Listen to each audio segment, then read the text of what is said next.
host, Sharada Devi, of the Born to Be Free podcast that serves as a bridge between the ancient and the new era, a confluence of opposites where all is seen as sacred and every experience is meant to catapult you into your supreme destiny.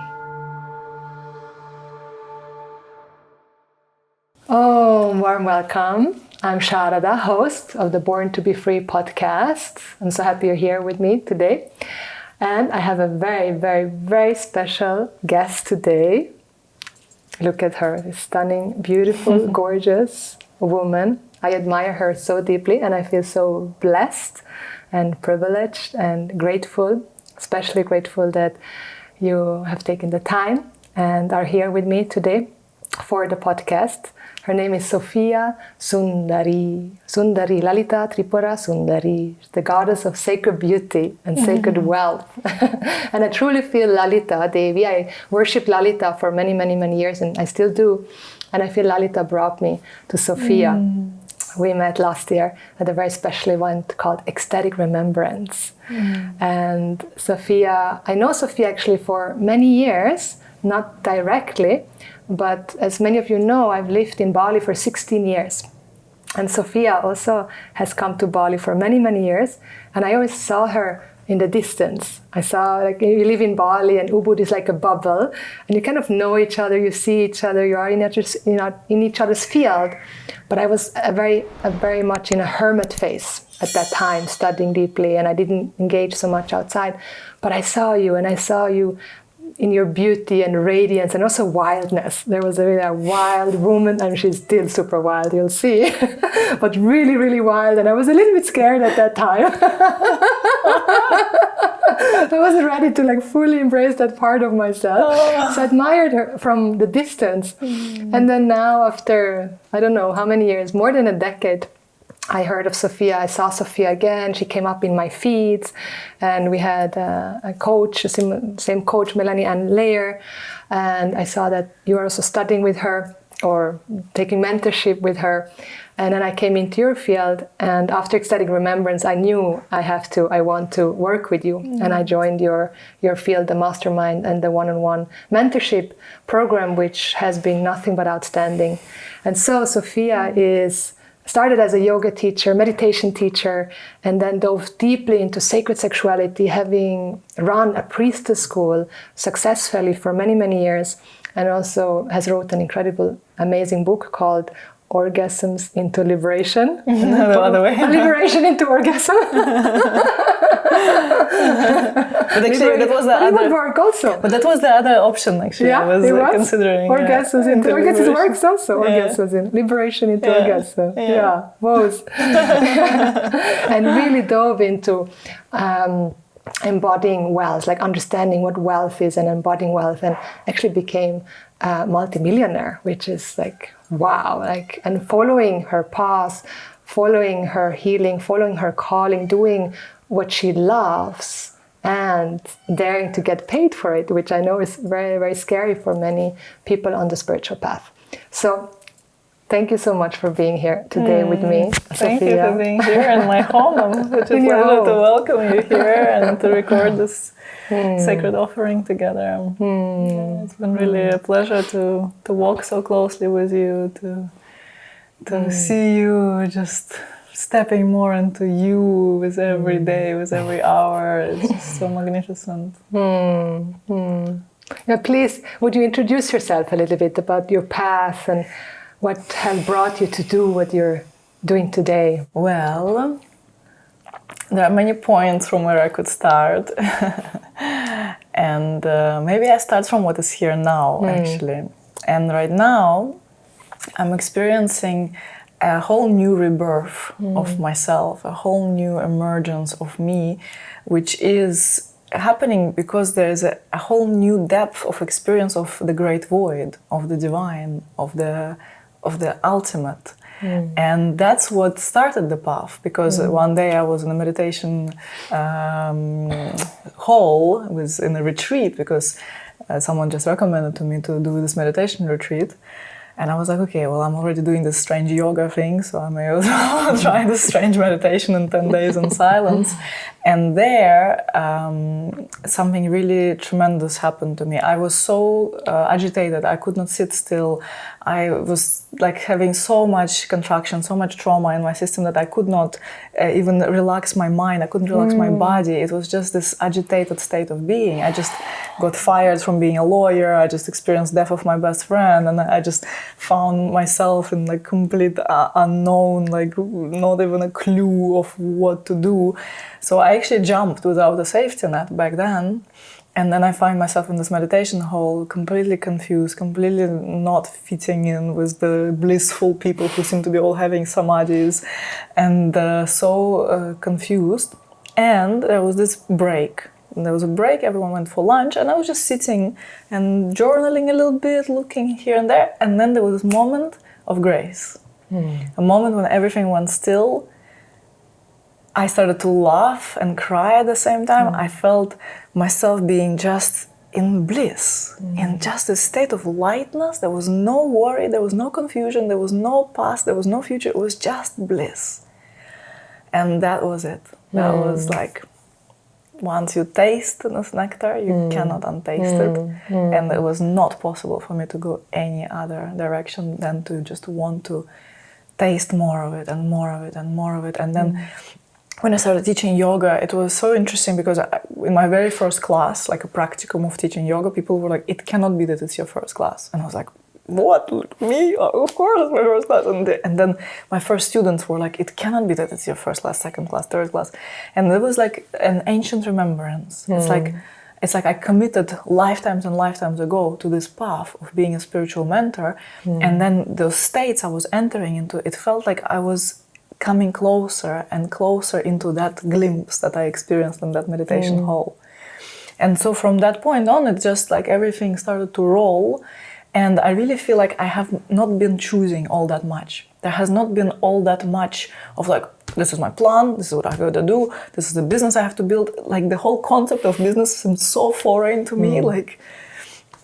And then I just started to see that that's how life was moving me. And with every experience, especially teaching, I was the closest to the divine than in the rest of my life. So I was like, okay, I have to follow that because this is the flavor I'm most interested in my life. And so following that, and then at some point, after my divorce, I found myself like just being catapulted into a whole new level of my offerings because I went online. I started to offer. I created my first online course called Yoni Yoga, now Activated Woman, and then from there, just it became a business. And because until then, I would make some money in my retreats, but it was not really making money. It was just covering my expenses and my lifestyle, which was pretty simple back then.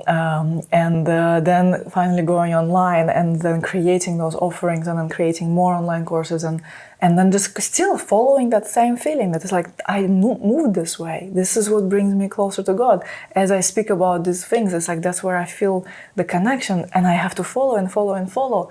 And then at some point it started to become business and then even more solid business and even more solid business and then a very successful business and then much more successful than any of my peers. And then like, I don't even know who my peers are because it's like, it's a completely new, different level. And that has been this path of this continuous surrender, deeper and deeper surrender. And that's where I find myself now again in that point of like, there's a whole other level of surrender that I'm invited into. Just as leaping into the unknown and knowing that what was trust for me a month ago is now already nothing. It is my normal day-to-day reality. And what is trust now is just jumping and without any safety net and knowing that there's nothing I can hold on to. And that's my greatest joy to do that because that's what takes me into the arms of the Divine Beloved. And that's all I want. I can feel that. All you want is to be in the arms of the Beloved. Yeah. Would you elaborate that a little bit for people who maybe don't know what the Beloved is and what that really is? So even the divine, like all you ever want is the divine, to be in service of love to be in the arms of the beloved. What does that mean? So the beloved is like this sweetest place where you come and you just like, I feel so at home, I feel so loved. And this is not an external beloved, because yes, an external beloved can represent that, and thankfully, we can get to have these experiences, but still it's only a pointer to the beloved that's within. And that beloved is so close, so we often overlook and we get so preoccupied with looking externally where it's inside. And this beloved is the divine. It's God, it's the universe, it's this ocean of love that we actually are made of. But then it's so beautiful, because for those of us who are poetic and devotional women with those hearts that just love to sing and express, like for us there is something in this dance of like calling it the beloved, bringing this romantic aspect to it, bringing like, well, it's like, it's the beloved, I'm longing for you. And then even this whole longing thing, it's a bit of a game, because you understand that there's nothing to long for because it's within you, but still you long for it because it's for the pleasure of longing for it. And then of course you forget this connection, you forget, and then you remember, and then you forget again, and then you realize that forgetting is part of remembering, and it's all this beautiful play. And then of course it's also devastating sometimes when really the separation seems to be so real. But it is, that's who the eternal beloved, the divine beloved is. Always here, always being the reassurance that I am fundamentally well, and nothing can be taken. And that's why surrender is the only way, because he is all that is. And so when I surrender, I just give myself into the embrace of all that is. Once you taste it, what else is there to do?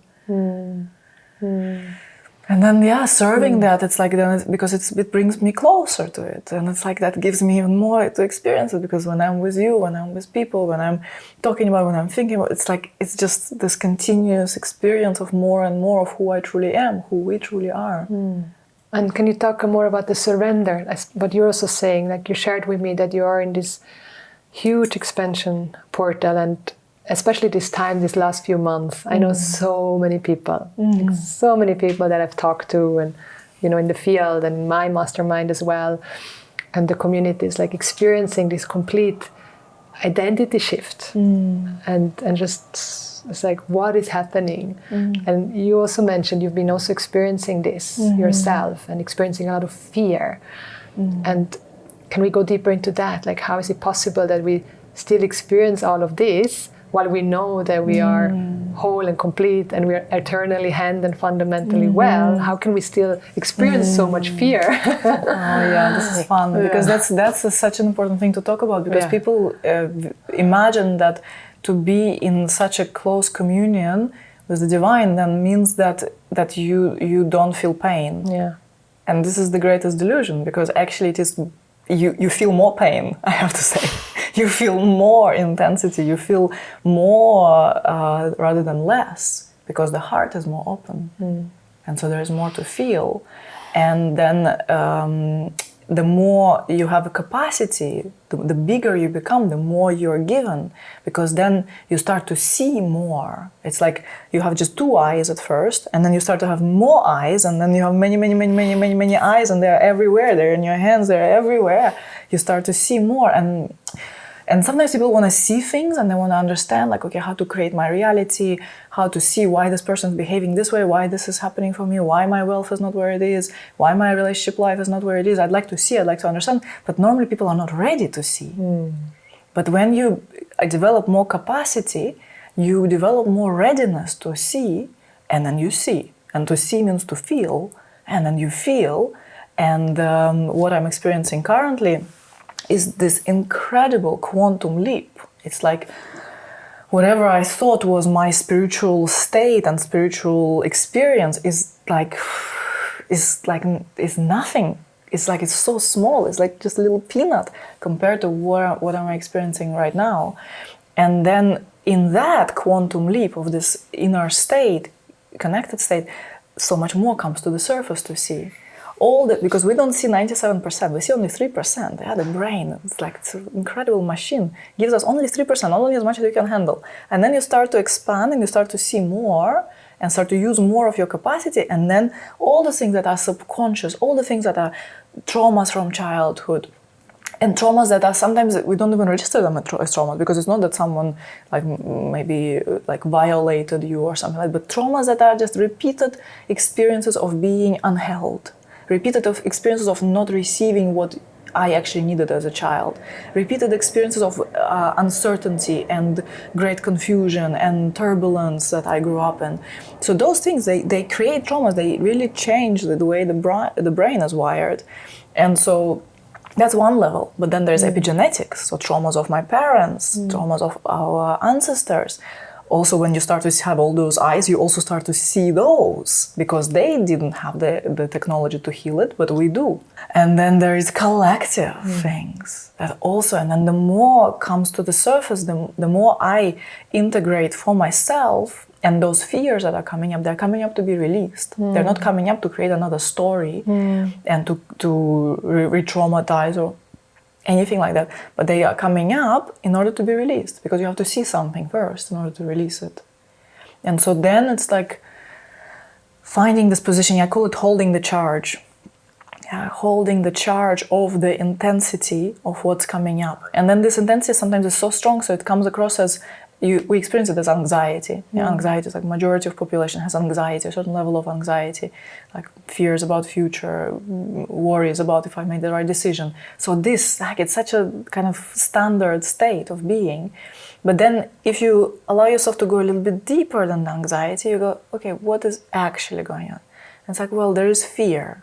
Fear of what? Well, fear of being abandoned, fear of going crazy, fear of losing everything I have, fear of not being loved, da-da-da-da. Where is it coming from? It's coming from childhood, epigenetics, collective, da-da-da. And then when we develop the capacity to be with everything but not react to it, it's like we hold this charge. And it's like, okay, these things are happening, they're buzzing, they're bubbling, and they're here, but you're okay. So it's like even going into the experience, because lots of people on spiritual path, they develop this actually coping mechanism and going numb. Yeah. And going like, I'm fine, I'm just contemplating. I'm fine, I'm just contemplating. Just swallowing things down.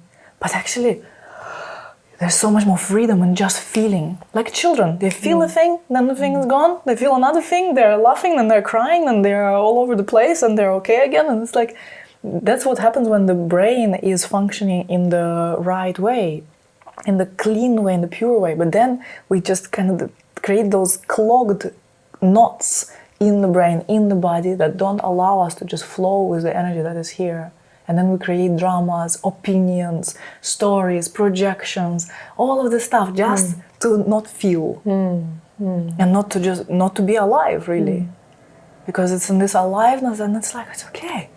There's this moment, and there's this moment, and there's fear, and then there's the unknown, and then boo. And in surrender, then you're open to all of it. You accept. Like that's a radical thing, just to really accept so deeply that this is human experience. It sucks sometimes, and so what? I'm okay. Yeah, I would call it, we cannot bypass the heart. We cannot understand reality, that we are that beloved and we are limitless, and try to bypass the human experience. Right? Exactly. Yeah. That's Tantra, by going into what is, not by what could be or what is up there, but in what is, and then through that seeing that you find the divine actually here. It's so close. In that pain, in that fear, in that trauma, in that experience. Yeah. And is it like trauma that you already have worked and dealt with, or is it like new things coming up you're experiencing right now? Yeah, so for me, that some of those traumas have been coming up, and they are not new. Certainly, I have witnessed them, but our evolution is like a spiral. So literally, we all have just like one or two main traumas. That's it. And then your whole entire life, you're just revisiting those. Yeah. And then so many people are like, but I already worked on that. But that's your karma. Like that's what you're here to figure out. and then like revisiting, and so then I'm revisiting from the standpoint of those new eyes, because then it's like, there's even more perspectives. Oh wow, oh wow, oh wow. And the father who was not fully there, he was there but not fully there, not in the way that I needed. And it's like, oh, and this and that. And so certainly things I've seen, but they're just coming in with more clarity and being released like this. Let's take a deep breath together. Just applying the tools immediately. Let ourselves feel what is here. It's so easy to get caught in the stories, and the stories are important because we do learn from each other's story, but at the same time it comes down to, like you say, see and then feel it, right? Because the story is endless. So maybe we can talk about that, like that navigation of the story, like you said, it's another layer coming up, and it's these 2 or 3 traumas, or 1 and 2 or 3 traumas that come up. And so to not get lost in the story and just feel it, and at the same time we got to validate the story that is there. It's this dance. I see that there is of course the experience, what we've lived, what actually happened, and then the interpretation of it, and then there's an importance to it, because your awareness, your awareness of what happened, what actually hurt you, how you reacted. And what usually happens is when people discover it, they get so fascinated by it that they just want to stay there, and then they want to analyze everyone around them. Like, recently I posted this reel about my story with my ex-husband. It was like a story of 10, 12 years ago. And I shared the story how we were on one of the first dates, and he was flirting with another woman while we were on that date. And how much that impacted me, and how it closed me, and then how I opened through admitting my jealousy and those kind of things. And so I shared the story, and what I really didn't expect it, because I really don't think in this way anymore. But people started to really analyze him. They started to analyze, they started to look for explanation. Why did he behave like this? What he wanted from me actually, that he was, all those terms now that are very popular today, I don't even want to voice it, but all those terms that saying that people are manipulative and controlling, and that's what he did in order to that. So I do this. And I was like, wow, and a huge amount of comments like this came. All I saw there is just people's fascination with the story. This fascination with analyzing the behavior and going into it, which has place. However, I noticed that a lot of power is given away into that. Because all I am concerned about is who I am now, who I am becoming, how am I headed in the direction of my supreme destiny. Really. And whenever I notice myself getting caught about what other person has done, I trained myself not to go there. I think I used to go there because it's you go there because it's a way of defending yourself. It's a way of coping with the intensity of the feeling. Because of course for me it would be easier to go into oh yeah, so he did that because he wanted something from me. He was playing like this. He was playing hard to get. He was, and it's it would be kind of safer for me. And what is less safe, but transformational, is to go in okay, why did I not scream at him when he started to flirt with her?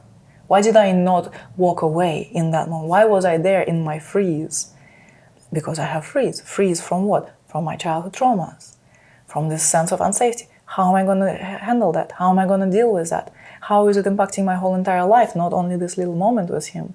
And then afterwards also cracking open and admitting to him how jealous, how insecure, how I was comparing myself to her, how I felt like I was just so miserable next to this beautiful, tall, dark-haired, gorgeous girl who was just so confident in herself. And just admitting all of this and how that was so vulnerable. I thought I will lose the guy forever. But instead, he fell in love with me finally. Because I dared to crack my heart and share this. So this is what's interesting for me. And it's what is that mechanism? How we protect our hearts, and how then we open the hearts, and how dangerous it is. How is this surrender, throwing yourself without safety net into this is what's happening in my heart. I feel so miserable. I feel so human. I feel so insecure. I feel so jealous. Does it make me the worst person in the universe? that's what I used to think. I thought that jealousy is my worst sin, and that no one will ever be even close to me when they find out how jealous I was. Yeah, I was the same. It's like, it feels like the worst, because it's like, then that means I'm insecure, Yeah. then I don't know, like, that I'm not confident, and I don't think I'm beautiful, and like, maybe I'm even stupid. Oh my gosh. So, and then, so instead of going even into my own story, because then I could go into my story, my trauma, and then I start to explain, well, I'm like this because in my childhood, this is what happened to me, and this is how now I live. And it's like, no, also this is not the point, because then you live in excuses. And again, another defensiveness. And when we drop the defense, all we're left with is like, how do I open as love? Because that's all I want. I want to live as love. I want to have no hindrance in me. And whenever I notice this hindrance, I hold it, I love it, and I set it free. And that's also a big one that I see with people, is the self-hatred. Such high level of self-hatred, because whenever you hate or judge others, it's just a reflection of the self-hatred. Whenever there is this discussions and gossips about other people, it's just self-hatred. Because why spend your time on discussing another person, being concerned about how they behave, why they behave like because you're comparing yourself to the... You're comparing, and that's how you talk to yourself also. That's this criticism that's always inside, and that's what I see that keeps people slow on the path of this criticism. It's this inner critic who is like, you're doing this wrong, and this girl is already over there, and you're still here, and you've been doing it for that many years, or even more years than her, and how come you're still here? And it's just this critic inside, and this is such a block on the path. Because if this one can be released, you come to love, and then you love yourself, you love people around you. And guess what? People like to hang out with people who have love all around them. And then when there's hate all around you, it's like it's a lonely place to be. And it's just really sad, of course. And also, I was surprised that you said, when you were introducing me, that you said that you were intimidated by my wildness or something. I find it interesting. And because every time people, even now I was in Bali, and people were like, hi, wild one. I was like, who, me? Really? Like, why people talking like this? Oh, wild one. I was like, what? I remember you in ecstatic dance, like ecstatic dance in yoga barn, and you would just like full go for it. And I was just like, like had the super cool clothes on, and then I think Shiva was there, and you were just like would full go for it, and I was just like, oh my god, really? I feel like everyone's like this on a boot. But I feel like now, but remember like 10 years ago, 12 years ago, when ecstatic remembrance was like 30, 40 people, it was tiny, and ecstatic dance. I'm already in ecstatic remembrance. That's the new thing. Ecstatic remembrance. Everybody's going to talk about ecstatic remembrance. That's the new thing. Ecstatic dance, what is that? It's for all, I want to remember. for all days. So ecstatic dance just happened in yoga barn, and it was at that time it wasn't so normal to just go out and bring out the dragons and dance and just like scream at the top of your lungs, I could do things like this, So experience that from other people as well. But so I feel like certainly like now this is just a very integrated part inside of me, but there was a phase where I really needed to break free, and I think probably that was that phase where I really needed to explore the edges, which actually intimidated a lot of people, and for a reason, I have to say.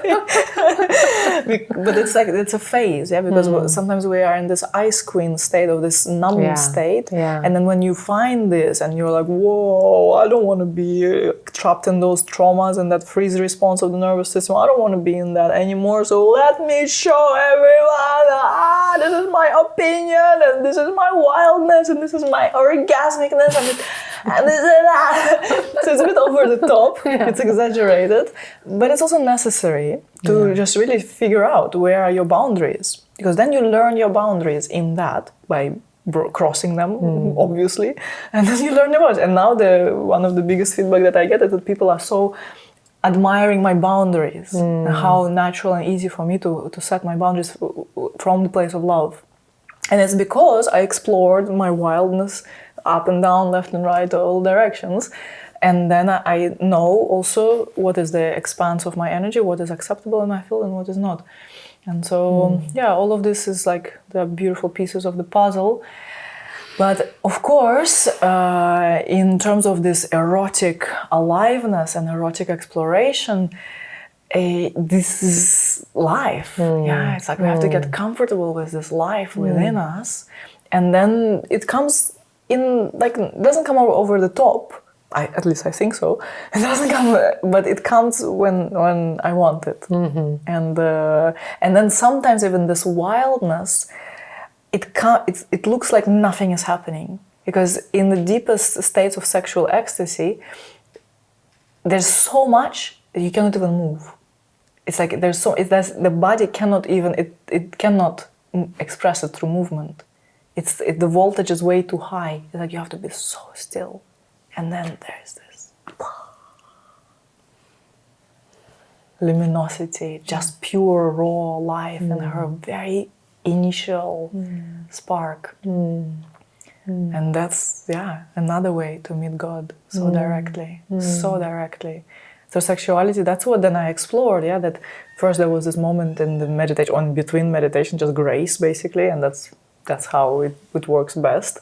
But then I went deep into tantric sexuality, and that's what kept me being so fascinated at how close I could get to the divine through those experiences of expanding pleasure, expanding eroticism, and remembering myself as being in that liberation into orgasm, because ultimately orgasm is oneness. I like to call it the constant orgasm, because really the whole world, we are in a constant orgasm, really. That ananda, the fullness of our existence, that we're seeking, like you mentioned before, outside of ourselves, that ananda, that wholeness, that love, but it is not outside there. It's not even inside, I always say. I say it's just you, like, because inside, where am I going to go? Inside my blood and bones? No, it's just you, that ananda, that orgasm, that ecstasy of life. Bliss. The bliss, Often for people, when they hear the bliss, in my community especially, we sometimes have a little bit difficulty with the word bliss, because then sometimes we think we have to follow a certain experience or seek an experience. So it can give this idea that I have to have an experience in order to be liberated, and what I just want to elaborate so that it is clear that it's not really the experience, because it's the nature of the experience. It's yourself that is that ananda, that wholeness, that orgasm that we don't really have to run after or run away, because what we mentioned before, right? Because there can be a tremendous amount of pain going on, but you can still be in fullness, because you are fullness. You're still the love, so you can still experience the love and the pleasure within the pain. What is wealth, really, and what is money for you? Well, money and wealth, actually, it's nice to separate them out, because for lots of people it seems like it's one and the same, but it's actually quite nice to separate them out. And wealth, for me, is this golden light that just this feels so warm and loving, and who just wants to hold me. So that's how I experience wealth. And money is just a byproduct of that. Money just is part of wealth. But just money is not wealth, because people have money, but then they're not wealthy. But wealth is really the sense of, like, how do you rest in it? How do you rest in all the wealth around, in the abundance that is around, and how you let it hold you, how you express it, how do you use it, how do you direct it. So this is where, like, it's who we are more than what we have. This is what wealth truly is. Money, I feel like it's just around money, it's really good to do work of cleansing them, because they have just so much connotation I don't know, they or it probably, it has so much connotation like with being evil, with being wrong, with like bad people using it, but it's all based on childhood conditioning. That's it. That's it. It's just this energy that was given all these attributes.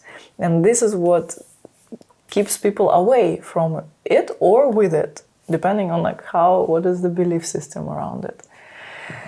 And and this is good to purify, because why, if everything is love, everything is bliss, why money is evil? Did you also have to do or got to do a lot of money wounding healing practices to come where you are today in your financial? I feel like there was I had really good baseline, because I never really struggled with money. I was born in a family that was already quite wealthy. I mean, wealthy, like they had money, but the standards in which they lived in, that's what I had to work on. And how they treated themselves and how they treated the environments and how they treated money. But I had a good baseline. And in that baseline, I was just surrounded by a lot of wealthy people. Also in my uni, in like people who just in Russia, they just love brands and they just love this whole thing. And there was parts of me that were really judgmental about it, because it seemed like people were looking for their worth in money, in those brands, in those certain outfits and cars and lifestyle. And that was really repelling to me. So it's like I liked it because it was beautiful. And there's this kind of sparkly, glamorous beauty that I appreciate, and the luxury. But then the whole attitude of like showing off, that I didn't like. And so that's where I was creating some distance between me and that. Because in the judgment, we are creating distance. And so I was judgmental of those kind of behaviors. And then for a while, I just knew that I was going to be wealthy. It was just a knowing that I will always be provided for, that there will always be enough. But the change for me happened when I went from enough to realizing that I can be in the field of more than enough, and the field of overflow, and the field of actual abundance and actual wealth. And so that's where I did my work, where I actually had to see like how I created some wounding in my teenage years when I had to ask my father for money, and that was such a cringe moment for me. And so from that point on, I actually had a little bit of a neglect towards money and not really honoring it, and just kind of like going, I will have enough, but not really honoring it. So that made a big shift for me. And then some other things of like also that judgment, where like seeing a person and going like, oh, where did you get the money for it? And it's your partner who bought it for you, or how can you have a ring with the diamond with this size, and who do you think you are? And with this like, just slowing it all down and going like, why am I judging that? It's because I want it and I think I cannot have it. Very interesting. Interesting. Did you have also like the spiritual yogi kind of, I don't need anything and I'm fine, and not so strong? Not as strong as you. I had it very strong. But I had it just in the sense that like I remember when I first started to offer my work, and I was probably charging maybe $30 something, and someone wrote to me that spirituality doesn't charge. And I remember I had a process with that, like, because when people say those things, it's just a reflection of what's going on inside. And then it hit me, and I was like, maybe she's right. Maybe spirituality, it's so holy, and money. But so I went into a little bit of a trip with that, and it didn't last. Somehow it just did not connect to it. So I lived like in a bungalow, walking barefoot in Thailand for like $6 a day, and saving money, because I also had just savings that I could go and spend, and so I would skip meals and go fasting just to save up some money, and it's not the reason to fast. I'm doing fasting wrong, actually. You actually need some supplements and stuff when you do it. So anyway, like I did those kind of things. for a phase, and certainly just like noticing that like I would choose things not because that's what I wanted, but out of scarcity, and also justifying it. Oh, well, I don't need much, but still inside knowing that like I would spend hours comparing prices and choosing where to go, and or accommodation, like, oh, I should go there, but it's a bit cheaper, but this is a bit better, but it's, and going into my head with those things, which I think is so normal for humans, but really not necessary, because it takes a lot of energy and breaks your alignment and takes you out of the one you're actually meant to be. So yeah, those kind of phases for sure I was very, very familiar with. And then also recognizing just the liberation of just stopping looking at prices. Just this tremendous liberation, like I want it, it means it's good for me, and I'm gonna have it. This is like such an honoring of the heart. For me, all of it is about honoring the heart. And now also with the success, with the wealth I've created, this is because I decided to honor my heart.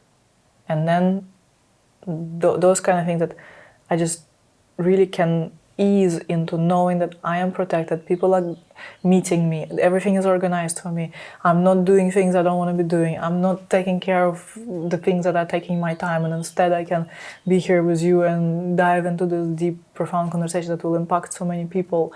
This is what I am best at, this is what my life is best to use, not to clean my house and to pack my bags and cook even for myself. Like I can outsource those things, and I really don't have to even consider if I should do things that are neither creating impact nor creating fulfillment for me. And so this just feels right for the heart. And yes, wealth is here to support us in our highest missions. I wish that level of financial freedom for everyone. For everyone who has heart in a good place, in the right place. This has to be normal, because then this heart is liberated more, and this then makes you create so much more. This then makes you really contribute to evolution of humanity's consciousness. This then really takes us to the fields of peace, to heaven on earth. We get to do this, but we cannot do it when we keep wasting our energy on comparison and proving something to someone and judging and hiding behind those patterns of the old times. Yeah, in the Veda it says, may all the dharmis be rich. Yeah, because the dharmis know how to use wealth, like Lakshmi, like she's the goddess of luxury, probably comes from the word. Luxury comes probably from the word Lakshmi, Laksh, which means wealth, abundance, and the image of her is like the wealth that she is. She sits on this gorgeous lotus, and she has lotus eyes and lotus breasts and lotus hands. It's pure attractiveness, and then gold comes in and gold comes out, and the wealth is being shared. It's shared with humanity. It's like you say, I wish for all beings financial freedom, and to share the wealth. It's such a beautiful prayer and wish, because that's not the reality. Right? Because what many people believe is, if you have money, I don't have money. That's a very strong belief in society. And so, yeah, I wish that all dharmis are rich and wealthy, and we get to share it, especially women, actually, because the wealth in the hands of women is... I mean, women and men, of course, but I feel like women just actually only 50 years ago were allowed to open a bank account. Yeah. And I see the struggle of women, especially, to charge for their offerings, for their services, they have this deep feeling, I just need to give. And then if I give and you pay me for this, I have to give you even more. Like this over-giving, this mother archetype that just depletes herself, right? Yeah, there's so much pain in that. Yeah, and we so deprive ourselves from the intimacy that we want. Yeah. Intimacy with men and intimacy with ourselves and with people in our lives and with money also. Because it's a similar attitude where it's like you just really have to learn to be taken care of. And not like carrying your bags around and closing your door and opening your door and just being the one in charge and telling him what to do and how he feels and what he should be doing and what he should be thinking. What he should be wearing. What should be wearing. I love the example when you say like how women sometimes we go and like put a, how do you call it? Squeeze their pimples off. Yeah. I have done that. Yeah, it's so horrible. Yeah. Like we would do these things. Like it's the mother smothering the son. Yeah, yeah, it is, and it's also a coping mechanism because then you don't have to feel what you feel, so you put your attention on him instead of just staying here, which is so important for men as well, because that's how they grow also, and that's how they show up in their power, and that's how they receive their internal validation, and their maturity comes from that, from being able to show up as a man, not as a boy who is always taken care of. And even if they behave like as if they want it, who gives it to them? Women give it. And so it's this karmic game, karmic test that so many are wrapped in, and it's very linked to everything. Because like for us as women, whenever I work with someone, I always start by working on the heart, working on love, on relationships, because this is where a woman is actually expressing herself, and that's then has a ripple on every other area of her life. Like how much do we dare to be women, really? And then men are there to really hold, to be the pillars for us to be that woman. And that's what feeds them, and that's what feeds us, and that's what feeds all of reality. Yeah, to be that woman. Yeah. Yeah, I love how you have been able to work with women and men. I mean, you work a lot with women, but you also have worked a lot with men, and that's also quite rare. It's, I mean, there are people that work there, but I see you like you feel very comfortable with working with women and men and supporting them, and it's so needed. It's so very admirable. I'm gonna make a whole other podcast on that. Actually, it's a huge topic.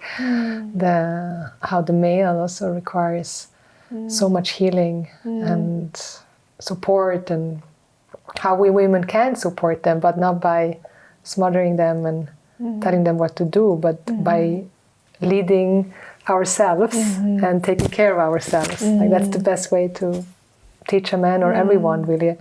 So being a leader, if you maybe want to close with that, like to be a dharmic leader, and what is leadership in the new paradigm? It is this inner integrity. That's the main thing of leadership to me. The purity and the real anchoring into those standards that we wish to see in the world. If we want to see honesty, but we are lying to ourselves and to others, we cannot be honest about our desires. It's like you want to get married, but then you behave like you're okay with all sorts of behaviors, and you accept breadcrumbs, and so you're lying to yourself, you're lying to the other. What kind of leadership is it? There cannot be leadership. And then so many other things, so in those judgments and the comparison and the competition, like what is the world you want to create? Realize that you are the centerpiece of it. How you behave, how you lead yourself. Where is all this unclarity, all this murkiness that is? What are the areas of life that are just, swept under the carpet? You don't want to look there. This clutter, just basically cluttering consciousness. So, leadership requires decluttering, major decluttering, and it's really amazing. Like because it's a very gradual process. It's like really it takes years and years and years to develop the leadership within, and this integrity within, this really this glass that is clear, that is not opaque, that is not murky. This real glass that's really allows the divine to shine through your actions, through your thoughts, through your beliefs, through everything you do, everything you stand for. And so I remember when I really focused on my integrity, on my leadership, like really big time, there was a moment when I felt purified. I felt like, wow, it's like there's so much weight that dropped. so much I've been holding, so many places where I've been hiding, not being fully honest with myself, not being fully honest with others, somewhere like hiding a little thing there, and not from bad intention, obviously, but just like this, because it didn't seem important, didn't seem significant. But then I could see how much I was sacrificing my alignment through that. And then doing this work on just removing those things, and then like, wow, here I am, very different, very new. Like it was a verticality in my heart with something different new quality inside. And that just changes your life, because everything you see around you is just in vibrational resonance with who you are. And then when there is this integrity internally, then externally, it's like, wow, suddenly people start to change. People actually follow up on their agreements and actually they really cherish you, they really honor you, really, because there is this respect within and coming out of the self-hatred as well. Yeah, coming back to that. Yeah, going from self-hatred to self-love. Highest form of love. Highest form of love. Yeah, and that's the true leader for me, those that have discovered that they are love and they embody that love and serve love. That there's nothing more inspiring than that. And yeah, you walk the path and you pave the path for so many in the field, in the spiritual field. So, and I say thank you for that in the name of all the women and men and people. I know that it's not for the faint-hearted. It requires like a dragon heart, and it requires like everything of you. Like I know for myself, there's no piece that we can miss out. It's all of you. It's the entire being. There's no part that we can leave out. And so thank you so much, because what would this world be without sacred mirrors? Without sacred mirrors, it's can feel so lonely.